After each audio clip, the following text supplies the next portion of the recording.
Assalomu alaykum, aziz tomoshabinlar. Kanalimizga xush kelibsiz. Diqqat! Bugun men sizga shunchaki ma'lumot emas, balki kelajakdagi moliyaviy barqarorligingizga bevosita ta'sir qiladigan o'ta muhim ogohlantirish bilan murojaat qilaman. Bu videoni oxirigacha diqqat bilan tomosha qiling, chunki bugungi mavzu har biringizga, har bir oilaga tegishli bo'lishi mumkin.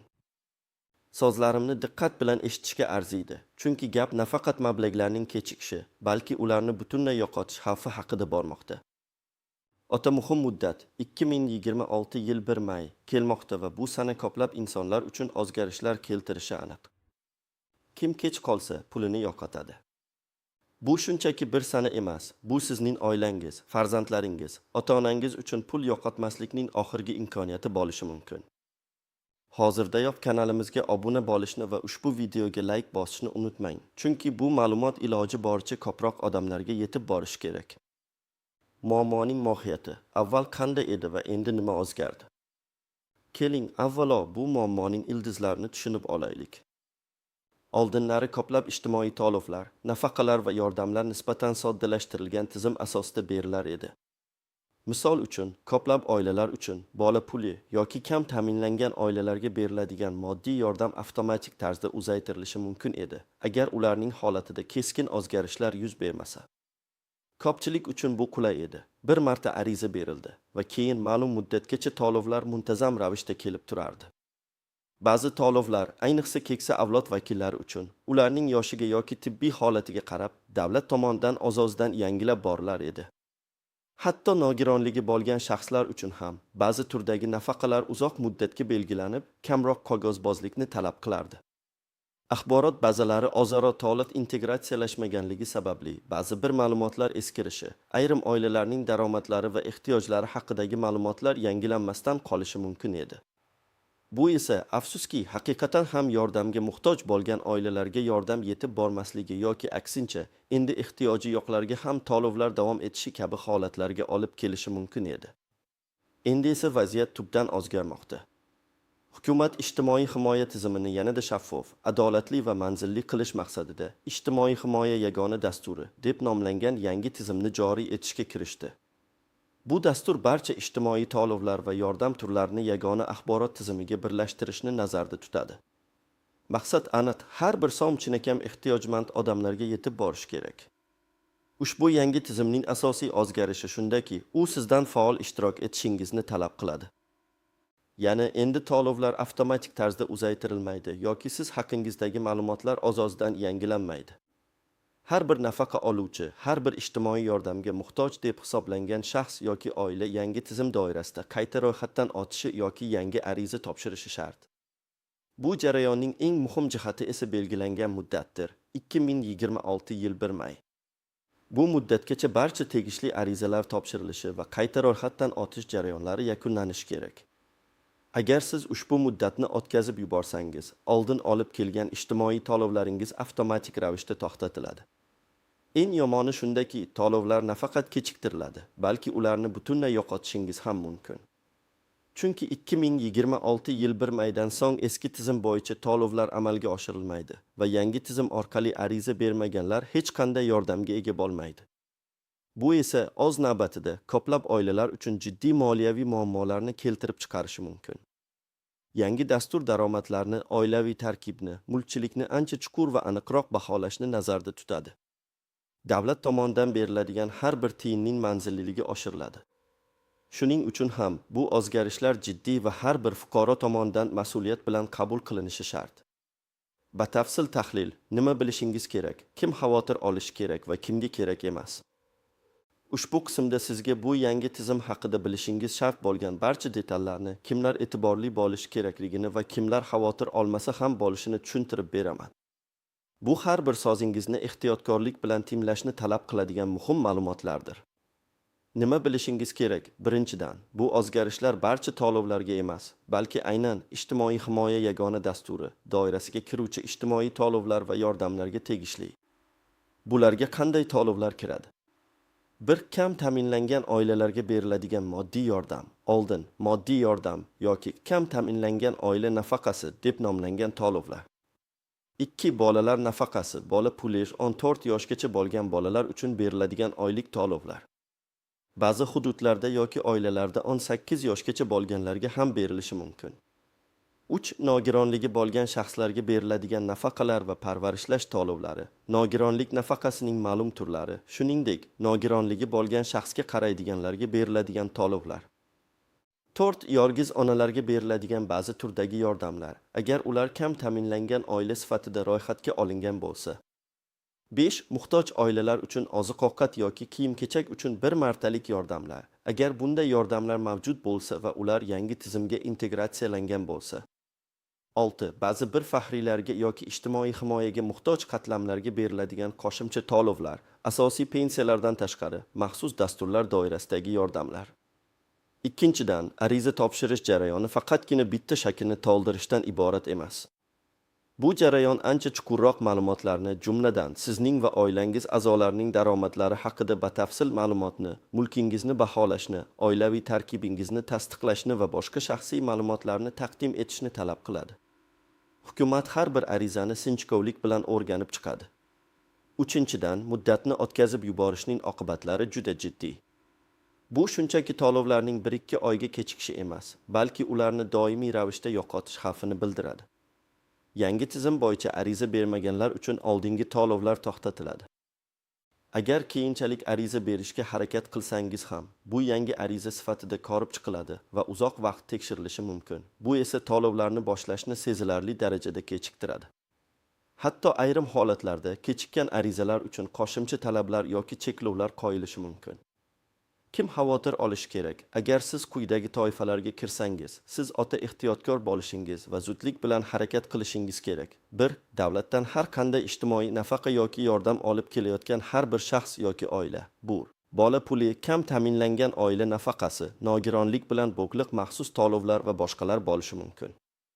Hatto agar siz ularni muntazam ravishda olib kelayotgan bo'lsangiz ham, yangi tizimga o'tish uchun ariza berishingiz shart.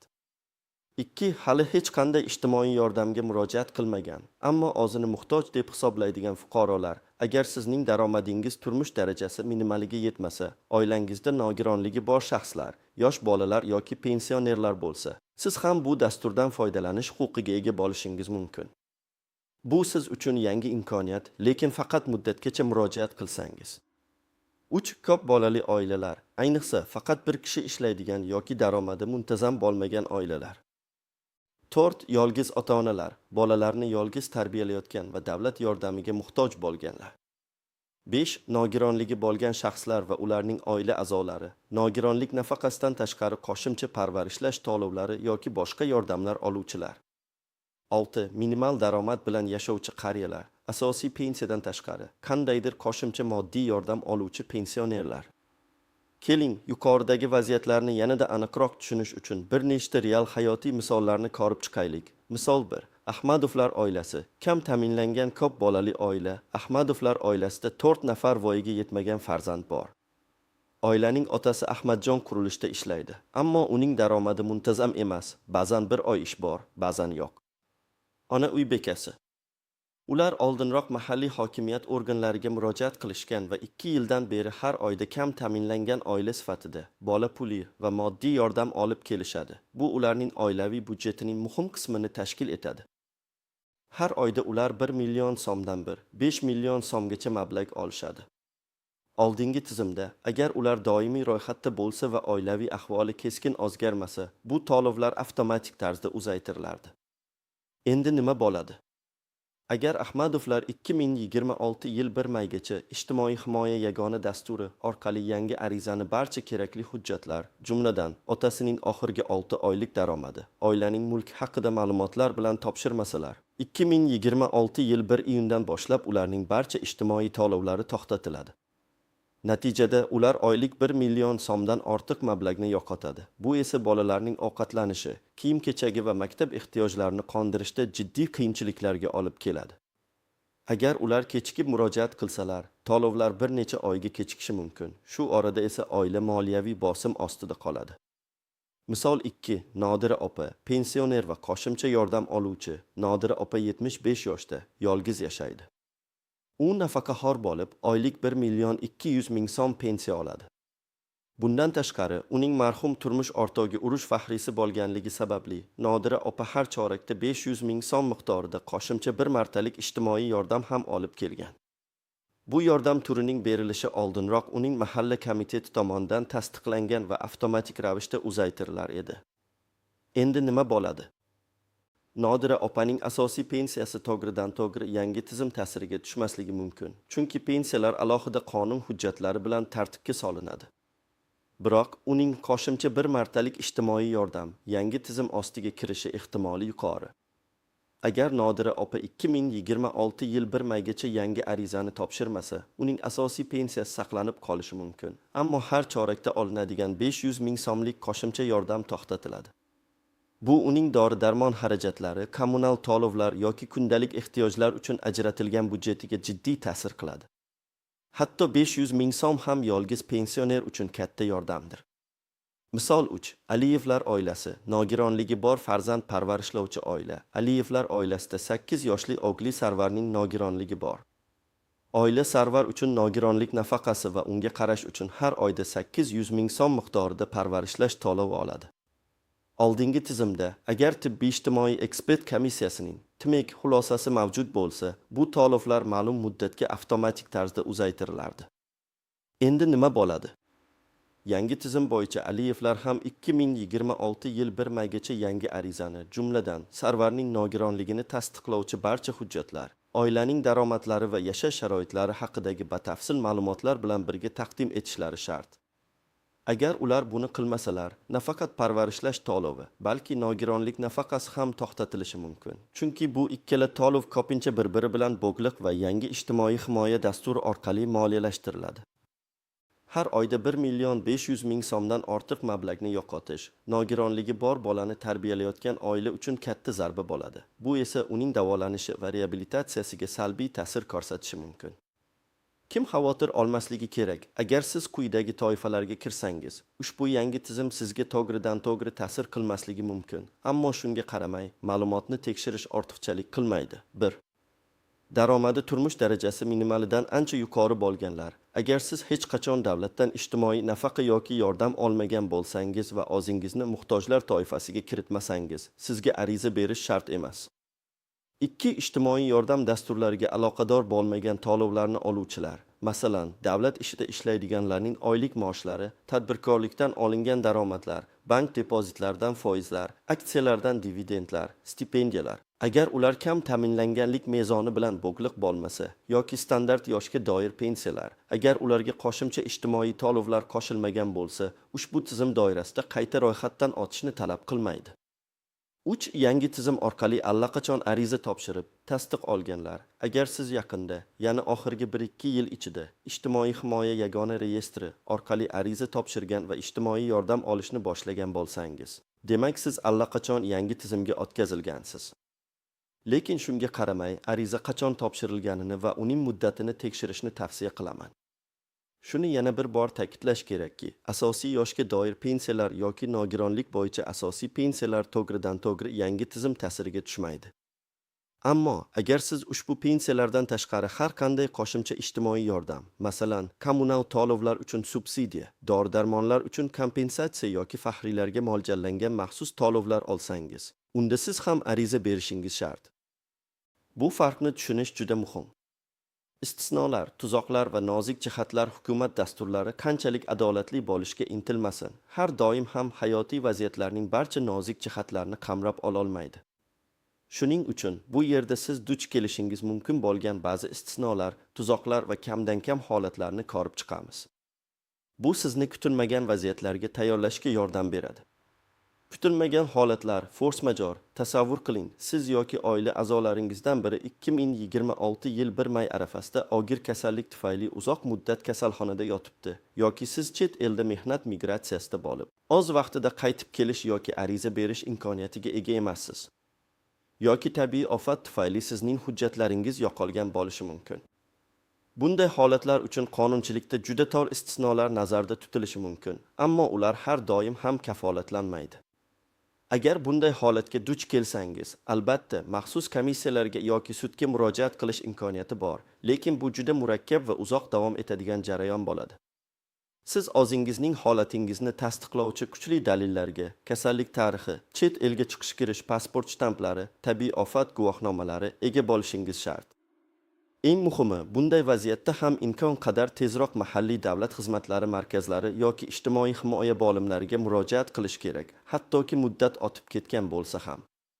Kichik yoshdagi bolalari bor onalar, nogironligi bo'lgan shaxslar, uzoq muddat chet elda bo'lganlar uchun maxsus holatlar ko'rib chiqilishi mumkin. Ammo bu har doim ham kafolatlanmaydi va juda murakkab jarayon bo'ladi. Noto'g'ri ma'lumot taqdim etish tuzog'i. Ba'zilar to'lovlarni olish uchun daromadlari yoki mulki haqida ataylab noto'g'ri ma'lumotlarni taqdim etishga urinishi mumkin. Yangi tizim esa davlatning barcha axborot tizimlarini, kadastr, soliq, bank ma'lumotlari o'zaro integratsiyalashganligi sababli bunday urinishlar darhol aniqlanadi. Noto'g'ri ma'lumot sababli arizangiz rad etilibgina qolmay, balki davlatga yolg'on ma'lumot berganlik uchun ma'muriy javobgarlikka ham tortilishingiz mumkin. Hatto agar biror xatolik tufayli to'lovlar noto'g'ri hisoblangan bo'lsa ham, keyinchalik bu mablag'lar sizdan undirib olinishi mumkin. Shuning uchun barcha ma'lumotlarni o'ta aniqlik bilan va rostgo'ylik bilan taqdim etish muhim. Texnik muammolar va oxirgi daqiqagacha kutish, internet qamrovi, kompyuter savodxonligi darajasi va elektron hukumat xizmatlaridan foydalanish imkoniyatlari har bir hududda bir xil emas. Ayniqsa 2026 yil 1 mayga yaqinlashgan sari elektron tizimlar, Migo, Uz, davlat xizmatlari markazlari haddan tashqari yuklanishi mumkin. Bu esa saytning sekin ishlashi, server xatolari yoki internet ulanishdagi uzilishlarga olib kelishi mumkin. Shuning uchun arizani imkon qadar oldinroq, ya'ni bugundan boshlab topshirish muhim. Oxirgi haftaga yoki kunlarga qoldirmang, chunki texnik muammolar tufayli ariza topshira olmasligingiz va muddatni o'tkazib yuborishingiz mumkin. Bu sizning aybingiz bo'lmasa ham, to'lovsiz qolishingizga sabab bo'ladi. Qishloq joylari va shahar o'rtasidagi farqlar. Shahar aholisi uchun Migo, Uz orqali ariza topshirish osonroq bo'lishi mumkin. Ammo qishloq joylarda internetga kirish imkoniyatlari cheklangan yoki kompyuter savodxonligi past bo'lganlar ko'p. Bunday holatlarda mahalla faollari, davlat xizmatlari markazlaridagi xodimlar yoki oila a'zolarining yordamidan foydalanish zarur. Davlat xizmatlari markazlari qishloqlarda ham mavjud bo'lib, ular aholiga bepul yordam ko'rsatadi. Raqamli bo'linish, digital DVD, yosh avlod uchun onlayn ariza topshirish oddiy ish bo'lishi mumkin, ammo keksa avlod vakillari uchun bu ancha murakkab jarayon. Kompyuter va internetdan foydalanishni bilmagan pensionerlar, yolg'iz yashovchi keksa fuqarolar bu jarayonda qiyinchiliklarga duch kelishadi. Bu yerda farzandlar, nabiralar, qo'shnilarning yordami juda muhim. Ularga bu videoni ko'rsating va yordam berishlarini so'rang. Oilaviy javobgarlikni unutmaylik. Orta daromad tuzog'i ba'zi oilalar o'zlarini kam ta'minlangan deb hisoblamasliklari mumkin, chunki ularning daromadlari rasmiy ravishda minimaldan bir oz yuqori bo'ladi. Natijada ular ijtimoiy yordamga murojaat qilish zaruriyatini ko'rmaydilar. Biroq yangi dastur sharoitida ba'zi maxsus to'lovlar yoki imtiyozlar aynan ularga ham tegishli bo'lishi mumkin.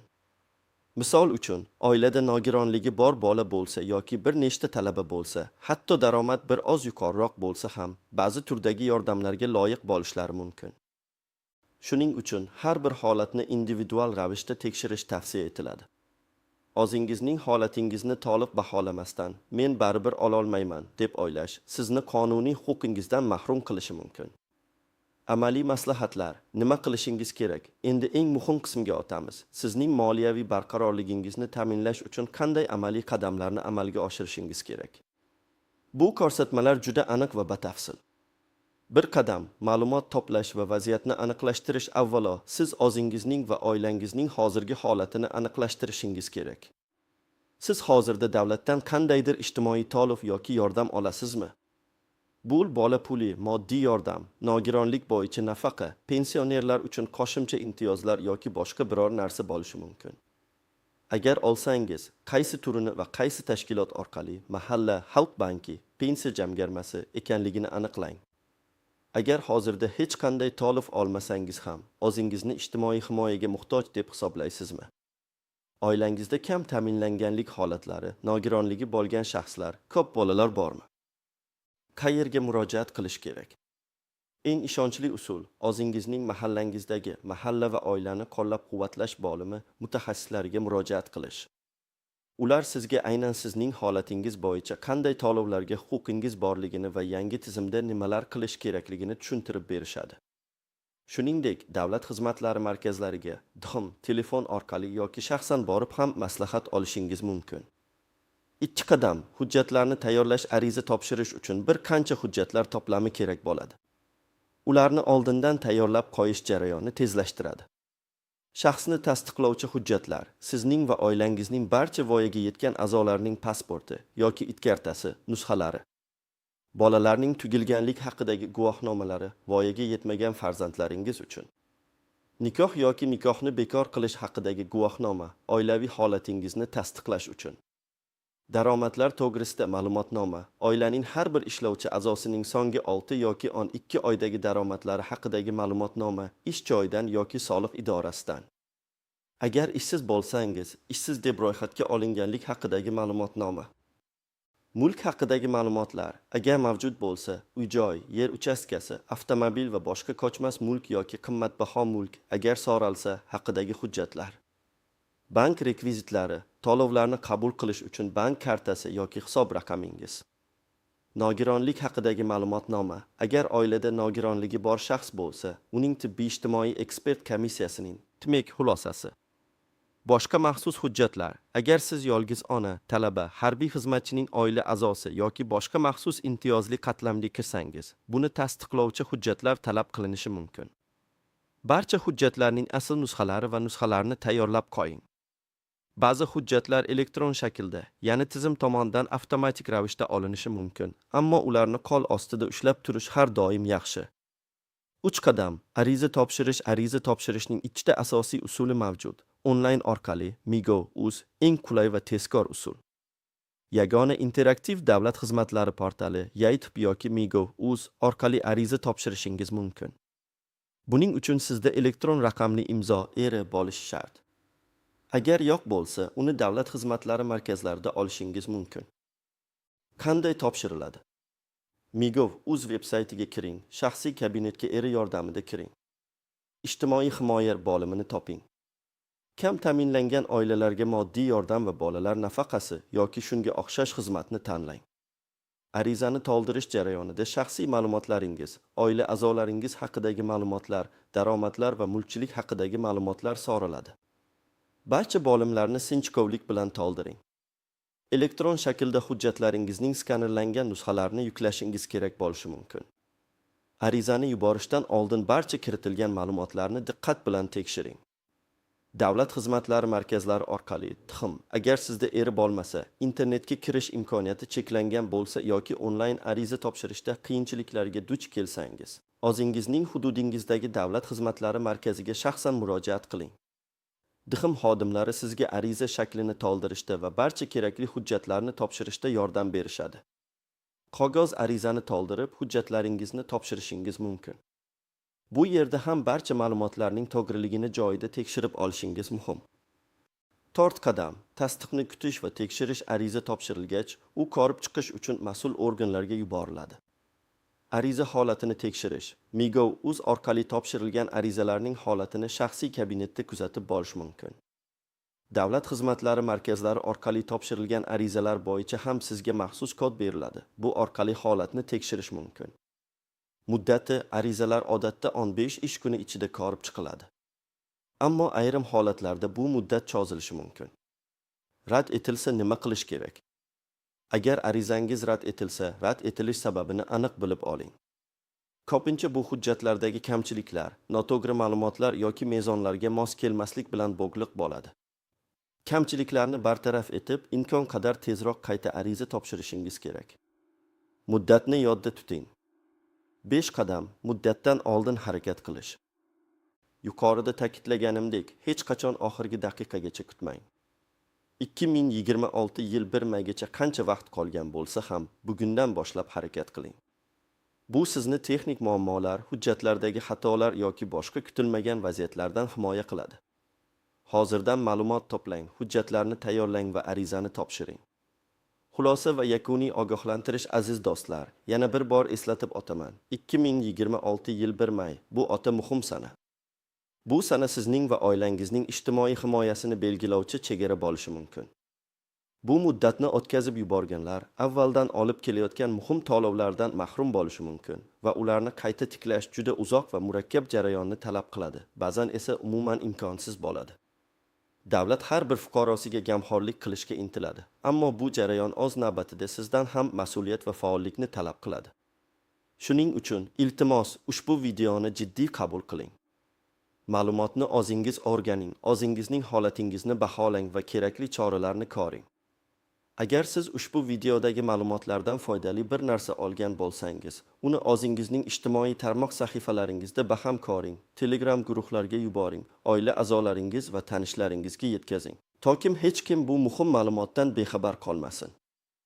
Balki sizning shu harakatingiz kimnidir katta moliyaviy yo'qotishlardan qutqaradi. Savollaringizni izohlarda yozing. Men ularga imkon qadar javob berishga harakat qilaman. Sizning har bir savolingiz muhim.